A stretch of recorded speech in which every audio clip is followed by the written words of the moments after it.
Nós sabemos que a definição de cultura é tudo que se refere à prática de um povo, à crença de um povo, religião de um povo, desde o cotidiano, modus vivendi, comida, vestuário, música, arte, tudo que envolve o comportamento de um povo.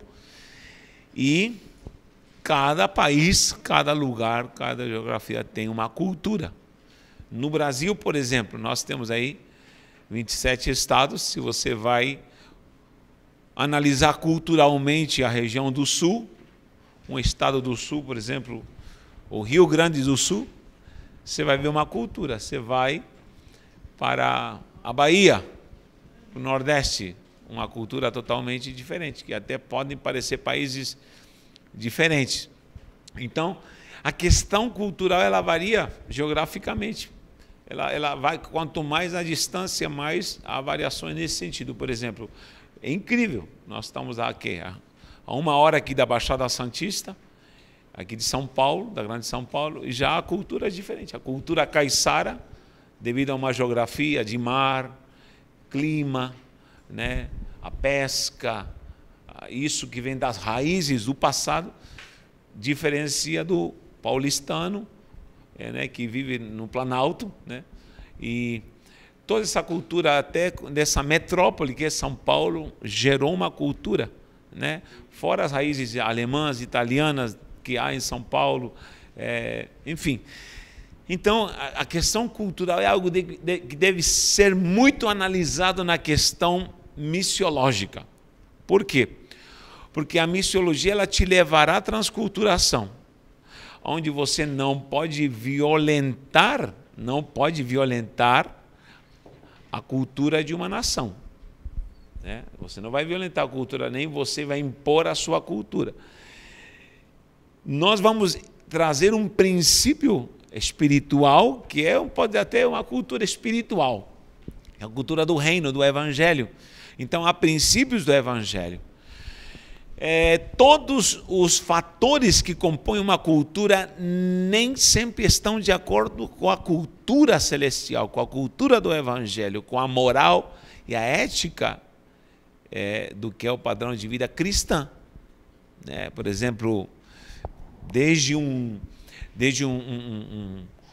talvez um ritual onde há talvez quebra de princípios cristãos, desde uma comida alimentação que não procede com a cultura do céu, enfim, com a estrutura doutrinária da palavra de Deus. Então, aí ela vai esclarecer e vai quebrar esses paradigmas que são, de fato, trazidos pela essência do evangelho. Porém, a cultura no geral prevalece, né? Então, o gaúcho continua comendo churrasco e dá glória a Deus. E o baiano continua comendo vatapá e acarajé, dando glória a Deus. Só que o que acontece? Não vamos ferir isso aqui. Agora, no que tange ao moral, ao ético, ao que é espiritual, ao conteúdo espiritual, ela vai precisar atingir sim, tá bom? Vamos ver aqui. O que é transculturação? Vamos nos valer outra vez do dicionário Aurélio. Transculturação é o processo de transformação cultural caracterizado pela influência de elementos de outra cultura, né? É cultura sobre cultura, com a perda ou a alteração dos já existentes. Observe que a definição do termo acrescenta um novo dado ao nosso raciocínio. Aqui fica bem claro que esse papel, o missionário, jamais deve exercer, devia estar com R aqui. Sua tarefa não é alterar o mesmo, mudar os valores de uma cultura, substituindo-os por outros da própria cultura. Recalco, o missionário não tem a função de trazer sua cultura. Querendo ou não, nós viemos por um chamado missionário para essa terra. Na Baixada Santista havia pouca influência missionária quando nós chegamos há 31 anos atrás. Meu pai teve essa chamada. Só que, em hipótese alguma, nós implantamos qualquer coisa da minha terra aqui. Muito pelo contrário, nós nos adequamos à cultura daqui. Inclusive, minha mãezinha tinha um costume de falar, aqui no Chile, aqui na minha terra. Eu falei, mãe, para com isso. A senhora não pode falar nada que imponha, talvez, ou ressalte algum fazer, ou talvez idealizar algo que é feito lá. Você tem que se adequar a essa cultura, né? Sendo melhor ou pior, tanto faz. Então, a transculturação, ela não impõe. Não impõe, ou seja, eu não vou trazer como missionário ideias e costumes da minha nação para cá. E quem sai do Brasil não vai para a África impor costumes brasileiros. Quando a gente ia para alguns países aí visitar a obra e tal, quando a gente estava dando cobertura e visitava esses países, pastores longe, né, e outros países, havia brasileiro para falar, olha, traz feijão preto, olha só, traz feijão preto, porque eu me adequei a essa cultura, mas estou com saudade de feijão preto. Tem um pastor que me pediu jabá, traz jabá, porque realmente eu não posso vivenciar essa cultura daqui do Brasil, aqui fora. Então, não podemos impor. Agora, no que tange a evangelho, cultura do céu, doutrina, isso sim deve ser seguido a rigor. Há culturas, por exemplo, que são maquiavélicas, castração de meninas. Eu lidei há poucos dias com uma missionária que esteve na África e disse que a grande luta foi ensinar os líderes nas tribos da África que castrar uma menina não procede e não é oriundo de uma essência divina. E eles fazem isso corriqueiramente. Desde a iniciação, vamos falar assim, da aprovação lá na África existe muito isso.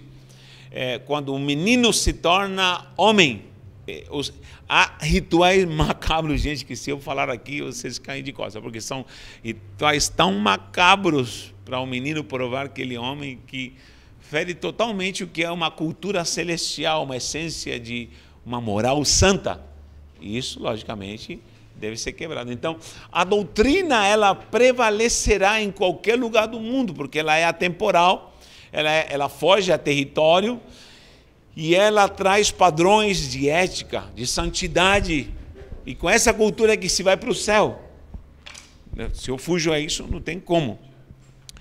O missionário não pode se deixar levar pela atitude chamada etnocentrismo, né? Achar que a sua ideologia, a sua forma de pensar, a sua raça é superior. Isso aconteceu muito.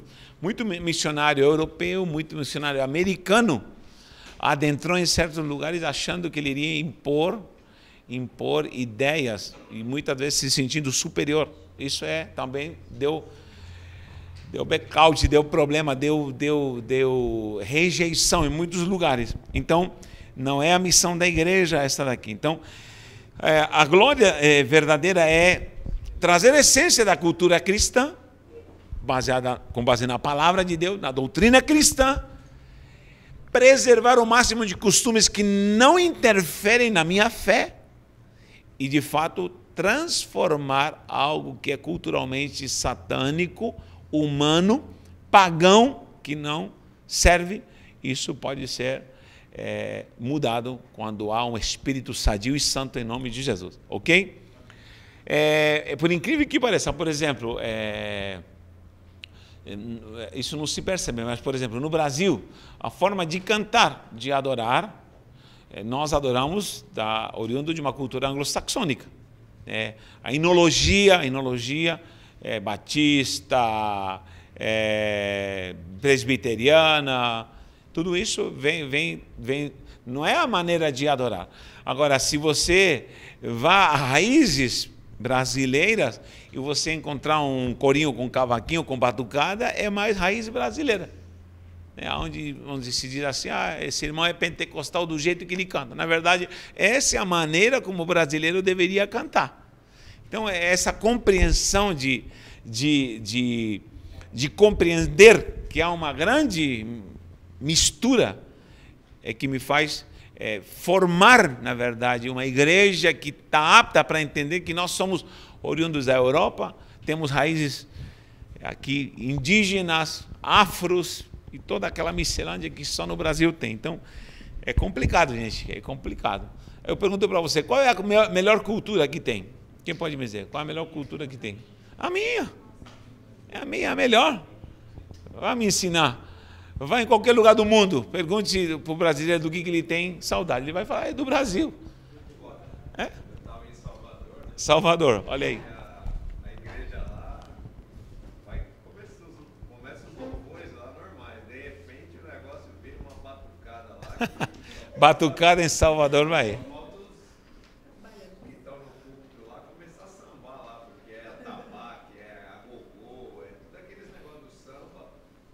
Tá tudo já.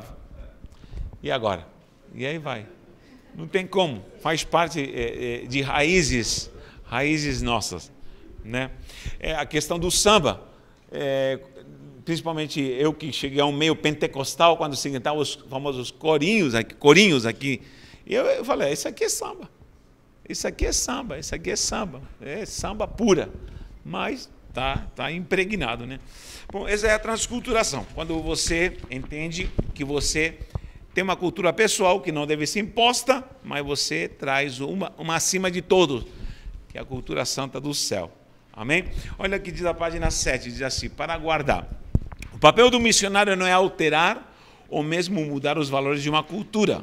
Não, Senhor.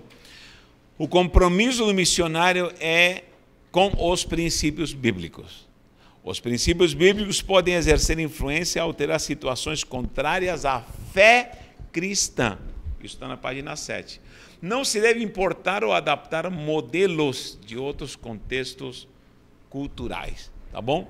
Houve um pastor, por exemplo, que entrou nos indígenas naquela região do Equador, mistura da savana ali, junto com a Colômbia. Na igreja que eu pertencia, havia muito missionário nessa região amazônica, que é do Equador, Colômbia, aquela região. Inclusive, a Venezuela já foi um grande celeiro missionário para exportar poder. E ele contava de que os indígenas nunca o aceitaram até que ele tirou a gravata. Quando ele tirou a gravata, os indígenas o aceitaram, porque eles não entendiam. Havia uma crença em relação a ter algo amarrado no pescoço. E isso era uma rejeição, ver o pastor. Quando ele tirou a gravata. Então, aí temos que entender. Por exemplo, numa sociedade como São Paulo, usar um paletó, uma gravata, faz parte de um contexto legal. Por exemplo, a igreja americana. Na igreja americana, se vê alguém de jeans num culto, ela se espanta, porque foge a um contexto religioso, a um contexto... isso não é nem tanto agora, né? Mas há pouco tempo isso fugia completamente, né? Estar de calça com tecido jeans é um tecido informal e se pressupõe que a reunião é um culto formal. Inclusive em qualquer obra, em reunião social, não é permitido talvez entrar de esporte porque é uma reunião formal. Então, cultura, gente, isso não salva ninguém. Não salva ninguém, porém, nós temos que respeitar. Que mais diz aqui?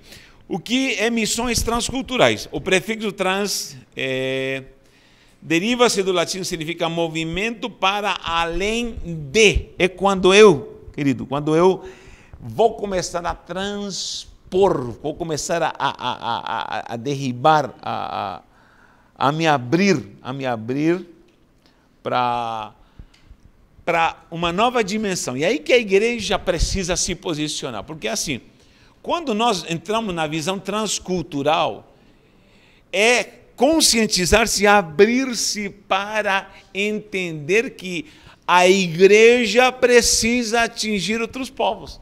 Porque não é primeiro Jerusalém, é tanto. O que significa tanto? Em Jerusalém, aí Judeia, Samaria, até os confins da terra. É tanto, ou seja, esse contexto ao mesmo tempo é ao mesmo tempo. É ao mesmo tempo. Então, 2 erros que acontecem na igreja missiologicamente. Posso falar? Primeiro, se tornar um visionário China, Coreia do Norte, África e esquecer meu território. Porque tem gente que é perito em apelar para missões, mas não salva uma alma da igreja dele. São os defensores da causa impossíveis das missões, mas não ganham uma alma aqui. E eu já vi gente assim, transtornada com isso. Contra o sistema. Eu sei que o sistema religioso deixa muito a desejar. Mas eu não posso esquecer que somos a igreja do Senhor estruturada, que há coisas que precisam ser modificadas e conscientizadas. Porém, queridos, eu já tive gente que ficou, quando vinha aquele navio Logos em Santos, era um transtorno para mim. Por quê? Porque toda vez que vi esse navio Logos era algo maravilhoso, lindo, transtorno no bom sentido, mas ao mesmo tempo no mau sentido. Por quê? Porque toda vez o navio Logos queria me levar uns 3, 4, 5 da igreja, que queria ficar loucos por missões. Eu falei, querido, você não ganha uma alma aqui, você não me ajuda nem no evangelismo, você não carrega uma cesta básica. Como que você vai embora com o navio Logos? É fácil viajar e viajar pelo mundo. Na verdade, você está querendo fugir das contas de água, de luz, de aluguel, e está querendo fazer missão. Isso é a verdade. E eram contra o sistema, contra o sistema, contra o sistema. Olhe para mim, eu sou contra várias coisas que são sistêmicas na igreja. Porém, preste atenção. Eu não posso assumir uma postura visionária só para os confins da terra e me tornar um defensor só dos confins da terra.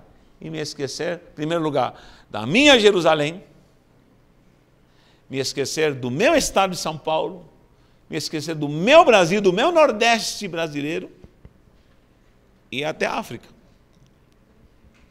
Sabe que um dia, orando ao Senhor, eu falei, Senhor, quero falar de missões, quero falar de missões, quero falar de missões. E o Senhor me falou assim, levanta uma equipe para estruturar missões, mas não quero ninguém, assim, em jejum e oração você sente muito a voz do Senhor. Não quero ninguém engajado nessa obra se ele não é um bom missionário aqui na cidade. Você não é um ganhador de alma. Quem são os que te ajudam? Quem são os que visitam lares junto contigo? Quem são os que saem toda terça, toda quinta e todo domingo de manhã contigo? É 10% da igreja, olha lá. Quem são os que saem para dar sopão à noite? Quem são os que saem para dar a cesta básica? Quem são os que estão fazendo célula? Quem são os que estão ganhando alma? Quem são os que se importam debaixo do viaduto? Quem são os que estão... São esses, então. Não quero ninguém falando de missões se não faz missão aqui primeiro. E acho justo isso, gente. Porque a gente não pode assumir uma causa heróica e não fazer aqui. Amém? Alguém entende o que eu estou falando? Muito bem. Então, é tanto, é o mesmo peso como fazer em Jerusalém, como fazer na Judéia, como fazer em Samaria, até os confins da terra. A maior prova disso era a igreja apostólica, que desde Jerusalém se estruturou, foi perseguida, sofreu a causa e se espalhou para as nações. E ao mesmo tempo temos um Paulo que estava em Jerusalém, inclusive falaram para ele, não vai para Jerusalém, porque lá você vai sofrer. Não tem problema, eu preciso ir para Jerusalém, eu preciso subir para Jerusalém. Mas tua obra é grande lá em Roma, na Galácia, na Capadócia e tanto lugar que Paulo andou, sim, na Grécia, sim, mas eu preciso estar conectado a Jerusalém. Preciso estar, minha base é Jerusalém. Inclusive foi aí onde ele foi preso, foi massacrado, mas ele sabia que ele precisava estar nesse propósito do tanto em Jerusalém até os confins da terra. Agora, o segundo erro qual é? Primeiro, me tornar um defensor dos confins da terra. Só confins da terra, confins da terra. Há poucos dias eu falei com um pastor. Ele me deu um discurso tão lindo, missionário, mas que aqui. Eu falei, tudo bom. Mas vou lhe fazer uma pergunta, pastor. Quantas almas você visitou essa semana? Ele foi ficando calado. Quantas famílias você, através do teu ministério, você está atingindo aqui na cidade? Então, por favor, eu preciso que você viva o Jerusalém até os confins da terra. Ao contrário agora, vamos inverter o quadro. fortalecer só Jerusalém, estruturar só Jerusalém, esquecer dos confins da terra. Esquecer da obra missionária. Esquecer da minha Judéia, da minha Samaria, do meu Nordeste. E tem lugar aqui no Brasil que é uma verdadeira África, para quem não sabe. Tem lugar. E estar estendendo a mão para quem precisar, até os confins da terra. Então, esse é o zelo que deve haver, de poder estar paralelamente fazendo. É possível? Sim, é possível, porque você pode, aquela história de que você pode ir, você pode contribuir e você pode orar, né? Por que não fazer as três? Por que não estar comprometido com alguma obra que vai? Por que não ir? Por que não estar comprometido com a oração? Era a opção que se dava antigamente, não sei se alguém ouviu essa teoria. Ou você vai, ou você ora, ou você contribui. Faz umas três que você está livre do purgatório. Hein? É o tripé missionário. Ou você vai, ou você... Não, ou você vai, ou você vai, ou você vai. Ou você contribui, ou você ora. Ora, fazer alguma coisa sem oração não tem como. Então eu tenho que orar. Assim como nessa hora, hoje na minha oração, eu tenho que fazer a oração por esta obra, pelos que estão sendo atingidos agora, nesse momento, nessa cidade, e como nessa hora estou chorando e orando por missionários que estão sofrendo na Coreia do Norte, na China, estão sabendo o que está acontecendo na China? Perseguição fatal, agora fecharam as igrejas gerais. Na Angola já estão chegando áudios aí sérios, porque em Angola o poder esquerdista tomou conta e agora tudo que iriam fazer aqui estão fazendo na Angola. Estão fechando, estão perseguindo a igreja que não está legalizada, e o que mais tem na Angola é isso. Missionários que fazem culto embaixo de um pé de árvore, está assim, só que isso vai ser proibido. Em Moçambique,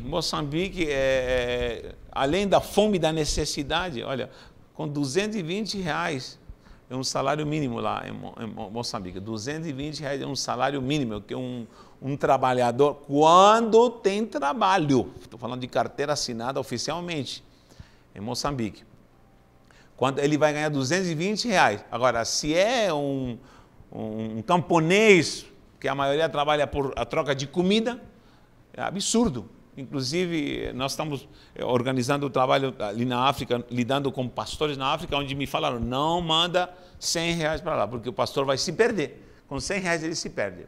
Porque ele acha que está rico, com R$100, fala, não manda 20, manda 50, divide. Se você manda todo mês R$100, ele vai ficar transtornado, ele vai subir para a cabeça, R$100. Porque esse pastor trabalha o dia inteiro, na lavoura, a troca de tomate, a troca de batata, para poder comer no dia está bom. Então, ter fixo do Brasil R$100 não vai servir, não vai prestar. Nem o PT dá essa Bolsa Família. Conclusão. Então, olha o zelo nisso aqui. Olha esse equilíbrio que temos que ter. De poder suprir, de poder estar consciente de uma obra local, como uma obra que vai até os confins da terra. Nós temos que estar plenamente concentrados e conscientizados nisso, em nome de Jesus. O que mais diz aqui? A mensagem do Evangelho, na parte do bem aqui, depois do ponto, a mensagem do Evangelho não pode se restringir a uma só cultura, mas tem alcance abrangente em todos os quadrantes da terra, onde quer que haja uma etnia que ainda não tenha ouvido. Agora eu lhe pergunto, quem sabe quanto em porcentagem o Evangelho já tomou o Brasil? Quem sabe? Tem uma ideia? Quantos evangelhos em porcentagem nós temos hoje no Brasil? Mais ou menos 25%. Exatamente, em torno de 25%. Nós estamos falando de 1/4 da população evangélica. 1/4 da população. Só em 2013, para ter uma ideia, gente, presta atenção, 25%. 25% de evangélicos. Você sabe quanto a igreja evangélica, em dados contábeis, oficialmente, movimentou em 2012 para 2013, já teve um crescimento de 4,3%, dado sério que eu estou dando. ela movimentou 25 bilhões de reais.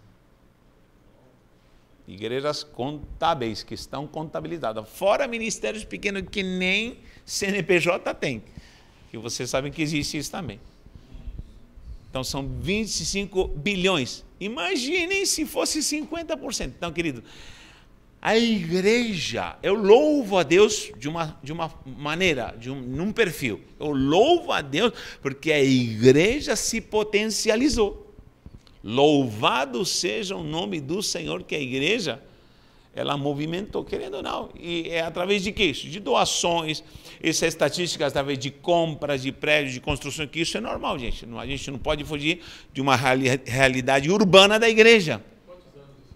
Isso em 2012 para 2013. E já houve um crescimento de 4,3% de crescimento. 4,3% de crescimento. Só que de 2013 para 2018, aí é onde escancarou, cresceu. Imagine quanto a igreja cresceu. Estou falando de 25,500 milhões, 25 bilhões movimentados. Em patrimônios, em compras. Sim, gente, pensem bem. Vocês vão entender que é fato isso aí. Que hoje em dia, para comprar, a gente quer comprar um terreninho, é absurdo, é ou não é? E a igreja tem esse potencial. Louvamos a Deus por isso. Agora, preste atenção.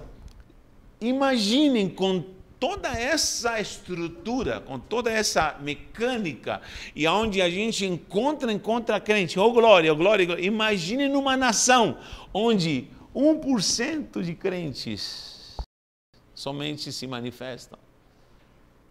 Onde uma nação onde é 0,1%, 0,2% de evangélicos. Como deve se viver numa cultura onde, para nós é fácil, ser evangélico. Aí entramos nesse mercado também, gospel, música gospel, camiseta gospel, querendo ou não, nós todos entramos nesse mercado. Concordando ou não, querendo ou não, entramos. Aí as necessidades, fora as igrejas que já têm esse marketing mesmo religioso, venha hoje, campanha das 7 muralhas e não sei mais o quê. Então, o que acontece? Já existe um público para esse tipo de mercado e há uma demanda para esse tipo de mercado. Então, o que acontece? Gente do céu, nós não imaginamos o que é viver num país onde não há um crescimento de evangélicos. E ser cristão num contexto desse deve ser algo horrível. Você é um bichinho estranho, né? Onde há perseguição e não há liberdade nem para uma reunião. Onde andar carregando uma Bíblia é a mesma coisa que andar carregando 1 quilo de cocaína. Você vai ser autuado, preso e julgado. E aí vai. Então, queridos, a igreja brasileira deve vigiar com uma questão. É o poder do crescimento, e o problema não está em crescer, o problema não está em ter poder, porque querendo na igreja vai ter condições e a prosperidade atingirá a igreja. Hipócrita é aquele que não quer prosperidade, mas esse não é o problema da igreja. O problema é aonde ela vai direcionar esses recursos, como ela vai direcionar esses recursos, como ela vai investir desde Jerusalém até os confins da terra. E essa é a missão transcultural. Como ela vai direcionar o poder que ela tem monetariamente. Por exemplo, a Inglaterra já investiu, houve um tempo que ela investiu muito em missões, Temos a história dos Estados Unidos também, que investiu muito em missões. Temos aí o próprio dono da Colgate, que chegou a dar 90% da sua renda para missões. Olha que ele vivia com 10% e dava, não sei se alguém já ouviu falar da história do Colgate. Maravilha, houve esses moveres que se esfriaram hoje em dia para alguém contribuir e fazer alguma coisa por missões nesses países como a Europa e Estados Unidos se tornou algo tão esquecido e fútil que, lamentavelmente, se esfriou esse forno. Então, o que acontece? Nós temos que zelar por isso. Sabe por quê? Porque eu creio que uma das últimas cartadas, parece vir dos tempos, é o Brasil. O Brasil precisa se projetar, o Brasil é um potencial para alcançar o mundo. O Brasil tem que se direcionar para a obra missionária e se conscientizar de missões. E nós temos que tomar cuidado com isso, sabe por quê? Porque nesse crescimento, 25%, daqui a pouco vai ser 50%. Os crentes, a crentaiada vai tomar conta de tudo aqui.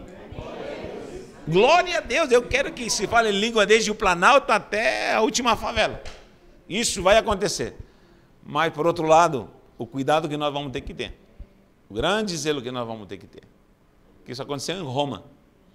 Quando Constantino falou assim, todo mundo é crente agora. Virou status ser crente. As prostitutas tinham carteirinha de crente. E aí todo mundo, era status ser crente, ser cristão, era status. E aí começou a degradação do cristianismo. Então, nós estamos num período glorioso. E essa é minha fé, que nessa terra vai ser diferente, em nome do Pai, do Filho e do Espírito Santo.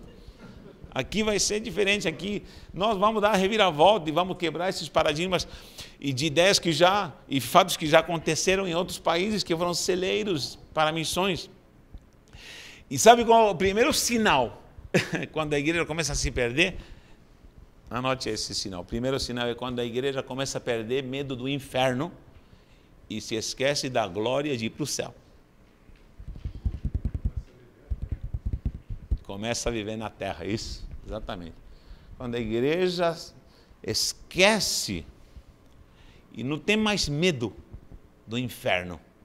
E eu vou lhe falar, os grandes avivamentos missiológicos e movimentaram multidões para fazer missões foram na base disso. Quando se temia o inferno. Se temia virar torresmo no lago de fogo e enxofre. As pessoas se agarravam nos bancos quando um pregador pregava. Então, o que acontece? Segunda coisa, quando se foge ao contexto ir para o céu. Nós temos um destino, ir para o céu. E temos que falar sobre isso, e temos que entender que vem um juízo, que há um inferno, e pecadores precisam se arrepender. Então, o que acontece? Quando se torna uma moda ser fácil, ser vantajoso ser cristão, aí o negócio começa a complicar. Então, preste atenção, nós temos que zelar muito com isso.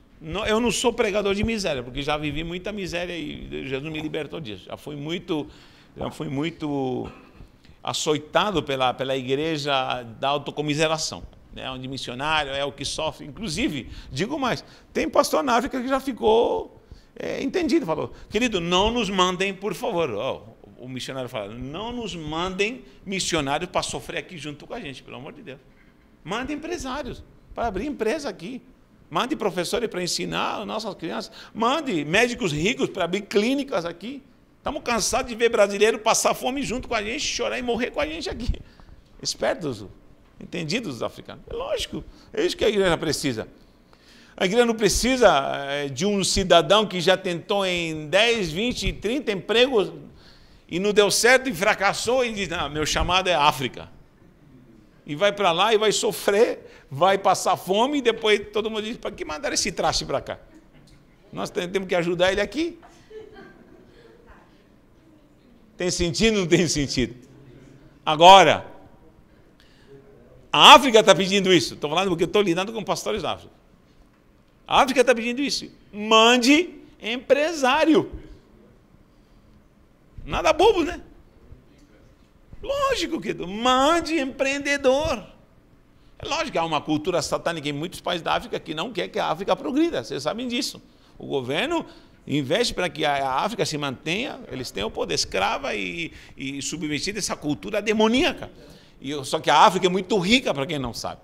É rica em diamante, é rica em muita coisa. Agora, essa sistêmica maldita é o que mantém o povo escravo. Então, agora nós temos que fazer o seguinte, vamos ter que entendermos que se eu não sou um missionário aqui, não serei lá fora. E ao mesmo tempo eu não posso me concentrar lá fora e desmerecer meu trabalho aqui. E nós temos que fazer isso aí.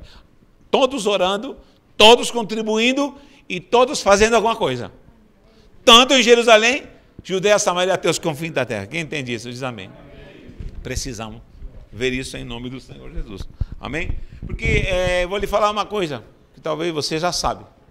Paixão e amor a um Deus todo-poderoso e a sua obra independe de lugar. Independe de lugar. Onde eu estou, eu vou ganhar alma. Onde eu estiver, alguém vai me seguir. Onde eu estiver, vou ser modelo. Onde eu estiver, será no meio dos doidos. Paulo dizia, firme e louco para ganhar os loucos, firme e corintiano para ganhar os corintianos. Onde eu estiver, eu vou ganhar a alma para a glória do Senhor. Sabe por quê? Porque essa imposição me é colocada por obrigação. Tem um versículo que eu amo, esse versículo que Paulo diz abertamente. É uma obrigação. Vê o que ele diz em 1 Coríntios 9,16. Vê se é de fato esse versículo. 1 Coríntios 9,16. 1 Coríntios 9,16. Tá, ele fala ele não tem o que se gloriar porque é obrigação. Olha, se anuncio o evangelho, não tenho de que me gloriar. Não tenho. Pois sobre mim pesa essa grande obrigação. Olha, tem obrigações? Tem obrigações. Então vou lhe falar uma coisa. Não, que eu não fui chamado para isso. Querido, pregar o evangelho é uma obrigação. Acabou. Eu tenho que pregar o evangelho. E é lá fora. Anunciar é uma obrigação. Falar de Jesus para alguém é uma obrigação, é um modus vivendi. É um modus vivendi. Eu tenho que viver nesse contexto. Paulo está dizendo isso. Ainda ele diz claramente, ai de mim, se não pregar o evangelho. Se o faço de livre vontade, tá bom, eu vou fazê-lo de livre vontade, eu vou fazê-lo por vontade. Tenho galardão. Mas se constrangido, ou seja, se alguém me impõe, você vai ter que ganhar almas. Se você vai ter que pregar o evangelho, então a responsabilidade de despenseiro que me é confiada, ou seja, a ficha vai ter que cair alguma hora. A ficha tem que cair alguma hora. Creia nisso. Analise. Eu falei aqui que o reino se move por porcentagem. Sempre analise isso. Quanto em porcentagem temos de pessoas novas na igreja? Quanto em porcentagem? Isso é bom na dinâmica de uma gestão boa. Quanto em porcentagem a igreja de fato está comprometida com obras dentro do templo? Quanto em porcentagem nós perdemos? Quanto em porcentagem crescemos? Isso é muito importante para a gente ter uma análise geral do que de fato é interessante para que a gente analise, reavalie, reformule, adeque e possa fazer a obra do Senhor. Paulo era um grande exemplo disso aí, tá bom?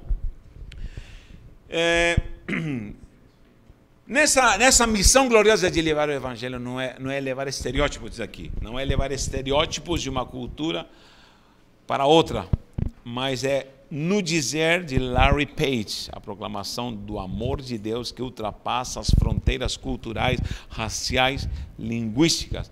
Ele deseja que todos sejam os pigmeus da África ou homens de negócios da Ásia. Todos têm oportunidade adequada para seguir a Cristo.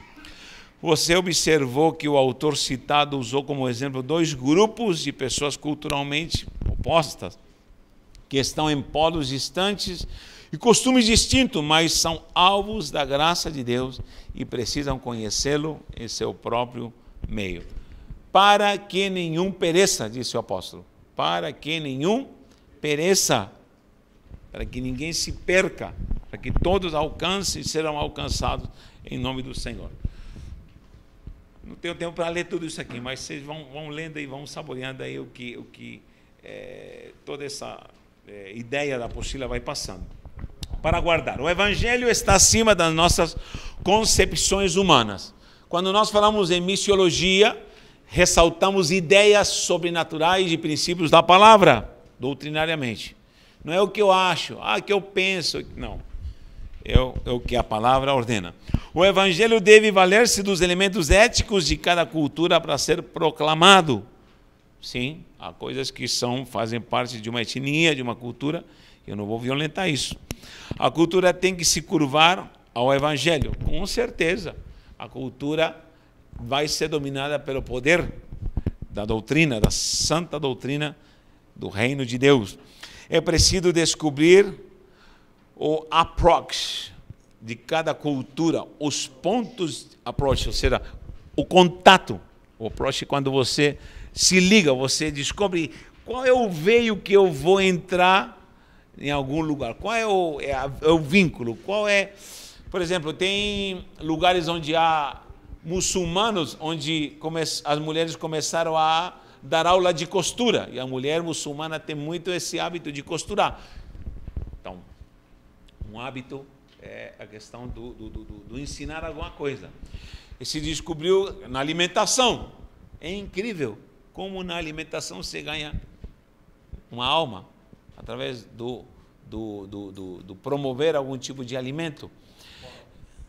Eu conheço um pastor que foi para ser missionário na Índia. Na Índia. E ele foi com tudo, pegou a esposa e largou tudo aqui e foi embora para lá. E chegou lá, a estratégia que ele desenvolveu foi abrir escolas, que a esposa era professora, ele um cara cabeça administrativa, gestor. Abriu escola. Abriu escola para as crianças hindus. E aí, através das crianças, conseguia fazer relacionamento com os pais, começava a evangelizar as crianças e os pais. Hoje já está com 5 igrejas lá na Índia. Olha aí que bênção. Dê glórias a Deus por isso. E, bom, aonde as crianças não são uma ponte? Porque dos tais é o reino dos céus. Use agentes do reino. Quem? As crianças. Não, e através do filho se chega ao pai. Isso é bíblico também. Através do filho se chega ao pai. Olha só, preste atenção.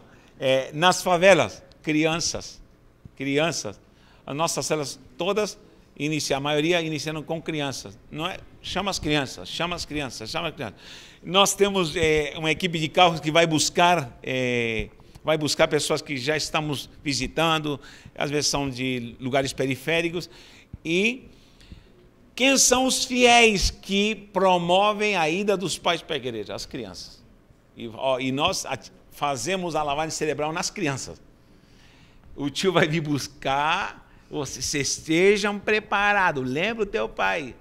Diz que a semana inteira, uma senhorinha chamada Maria de Lourdes, ela estava lá esperando o carro, e diz que quando foram buscá-la, ela falou, ai meu Deus, até que enfim chegou domingo. Essa menina a semana inteira me encheu as paciências que a equipe vai vir buscar,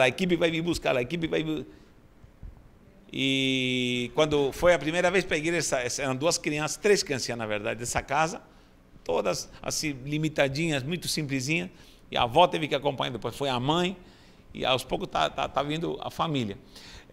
Quando foi a primeira vez, no outro domingo ela falou assim, olha pastor, essa menina a semana inteira cantou aquela musiquinha que vocês ensinaram na salinha.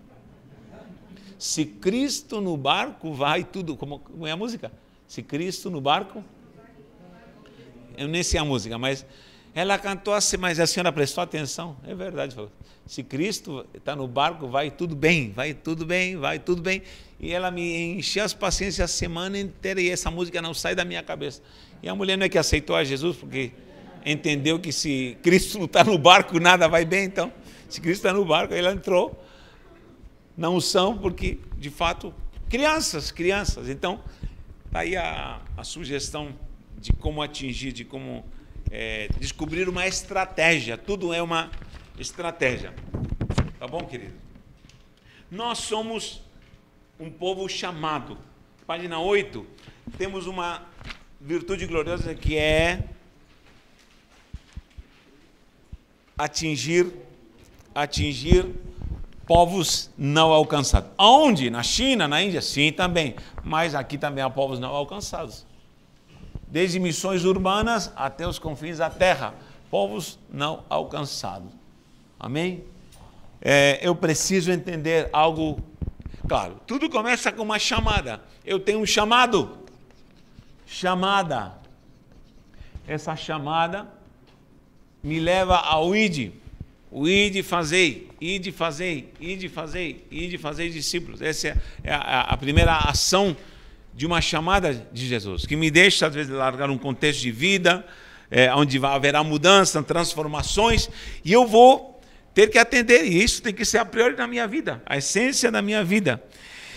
Paulo aconselhou a Timóteo e falou assim: ei, procura avivar o dom que há em ti. E esse dom é um dom de evangelista.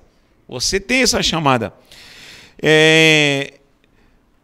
O apóstolo Paulo é o que mais demonstra essa ação gloriosa de ser e fazer discípulos que entendam uma chamada sobrenatural. E essa chamada precisa estar na sua vida, porque você é um cristão, em nome de Jesus. Amém. E todo cristão tem essa virtude de se reproduzir. Ela é inegociável. Inegociável. Inegociável. A chamada é inegociável. Eu não posso vendê-la, eu não posso deturpá-la, eu não posso trocá-la, porque ele vai me cobrar dessa chamada. E eu tenho que dar conta dessa chamada, desde o trabalho que eu faço dentro de uma igreja local até os confins da terra. Eu preciso compreender. E hoje em dia, lamentavelmente, há muita gente que não abriu-se esse entendimento para ser útil. Há poucos dias eu estava ministrando na igreja sobre a questão do abrir entendimento, abrir os olhos. E essa palavra em hebraico é fatar, quando se dá o comando para abrir-se, para fazer, é efatar. Mas quando o abrir é fatar. Quando é efatar, eu estou dando a ordem de se abrir. E quando se fala fatar, que esse que é o het, que essa letrinha aqui não é o het, grudado aqui. Esse aqui é o re, esse aqui é o het. Aleph, bet, gimel, dalet, re. E aí vai avançando até o het, que se não me engano a letra número 18, se não me engano. Ó, fatar. Toda vez que se refere a um ser humano, abre-se mente, abram-se os olhos, abram-se os ouvidos, se usa a palavra fatar. E quando dou a ordem, é fatal, como Jesus falou. Agora, quando se abre qualquer coisa, se abre uma porta, se usa outro termo. Não se usa lehachti. Lehachti já é quando se fala de uma coisa. Só que esse termo usado para ser humano é o mesmo que se usa para o céu. Céu aberto. Isso prova que o ser humano é a essência do céu. Quem está entendendo o que eu estou tentando passar? Para coisas se usa outro verbo. E o abrir. Para ser humano é abrir-se. É o mesmo termo quando se usa para céu aberto. O céu não é uma coisa, é uma essência. Então, olha que incrível, quando se trata do ser humano, aqui é abrir-se para todos. A porta se abriu, os olhos se abriram. Só que no hebraico há uma diferença. Então, o fatar é a abertura do céu. E isso é para alguém que abrem-se os olhos, abrem-se os ouvidos, a pessoa abre a boca, abre o entendimento. Ou seja, toda vez que se abrem seus olhos, segundo o contexto hebraico, judaico, bíblico, se abrem seus ouvidos, se abrem seus olhos, na verdade, o céu está se abrindo sobre você. Amém ou não? Amém. Então, toda pessoa que não compreende desígnios do céu, não compreende a palavra e a doutrina, não entende que ele é um representante do céu, não entende que ele tem que ganhar almas, não entende que ele tem que propagar o evangelho, não entende que ele é um embaixador de Cristo, tanto em São Paulo, Judeia, Samaria, até os quintos de qualquer continente que você possa imaginar, se não entender, porque o céu não está aberto sobre essa pessoa. Ela não tem o céu aberto. Quem disse eis que vejo os céus abertos? Quem lembra? Estevão estava sendo apedrejado por uma causa. Estava sofrendo, e diz, eis que fatar, vejo o céu aberto. Agora ele estava, ai Jesus, não, ele estava, vejo os céus abertos. O cara estava num entendimento sobrenatural. Sim, é a conexão direta. É ter o céu aberto na revelação do Espírito, da palavra, é ter Deus, é ter o céu com você. Eis que o reino dos céus está em você. Agora, por isso eu digo, na minha mediocridade humana, eu posso ser cristão, sabe por quê? Porque ali nessa igreja oferecem uma mudança de ideias, de paradigmas, de vida melhor, né? Vida regalada, como se fala. Né? Posso vir até conhecer Jesus no intuito e ser mais um da boiada. Agora, presta atenção. É diferente quando você sabe o que você recebeu, porque você tem o céu aberto. E, logicamente, isso vem através de revelação. Queridos, quando eu não me reproduzo, quando eu não faço a vontade do Senhor, quando eu não propago o Evangelho, quando eu não entendo que o Evangelho não é só para mim, ele veio para mim não somente para me salvar, ele veio com uma missão. É porque o céu está fechado na minha vida. É porque está fechado na minha vida, eu preciso abri-lo, eu preciso entendê-lo, eu preciso me conectar a ele, e aí vai. E aí vai. Então, precisamos voltar ao que é essa glória sobrenatural, de conectarmos a glória do Senhor. Amém, querido? Presta atenção, querido. Me ajudem aí, por favor. Ó, o fatar, quando traz essa essência sobrenatural sobre sua vida, presta atenção, que isso aqui é muito sério, gente. É muito sério. Eu começo a compreender para que Deus me chamou. E existe só uma missão da igreja. Que é um tiro que sai daqui, tá, e vai redundar até os confins da terra. E aí vai. Vai me revelar a ação sobrenatural aonde nós vamos parar. Porque o que eu tenho visto, gente, parece loucura, mas é cristão que não sabe nem por que foram chamados, nem porque estão dentro de uma igreja. Se perderam. E qual é a sua função? A minha função é, não sei, bater cartão, fazer alguma coisa. Mas não, você sabe, você tem uma missão, vamos ter que fazer isso aí, em nome de Jesus. Quando eu me abro para esse entendimento, a revelação começa, a glória, o Senhor se abre na minha vida e eu começo a sair um pouco da descentralização de mim. Eu quero que Deus realize os sonhos dele na minha meus sonhos, quero coisas grandes, mas eu preciso viver um pouco além. E hoje em dia, parece que numa visão um pouco egocêntrica da igreja, se trabalha muito nessa questão de suprir só necessidades pessoais. Porque, querendo ou não, uma pessoa que não se comove com alguém que nessa hora está pensando em se matar, ou está embaixo do viaduto, ou até um rico que precisa de salvação, é pensar egocentricamente. Eu estava ministrando outro dia uma mensagem que quebrou um pouco de paradigmas. Por quê? Porque nós somos a igreja que foi treinada para ser só águia. E eu fiz uma pregação redimindo a galinha. Digo isso diante do Senhor, falei com muito temor. Porque durante séculos a gente escutou águia ou galinha. O que você quer ser? Águia. Águia. Só que eu falei, eu quero ser galinha. O espírito da galinha vai descer sobre sua vida. Em primeiro lugar, olha só. A águia, produtividade. A águia produz 1 ovo a 2 ovos por ano. A galinha, a cada 26 horas, produz 1 ovo. 240 ovos por ano. Ela ganha produtividade. Amém ou não? Granjeai. Isso da palavra granja. Segunda coisa.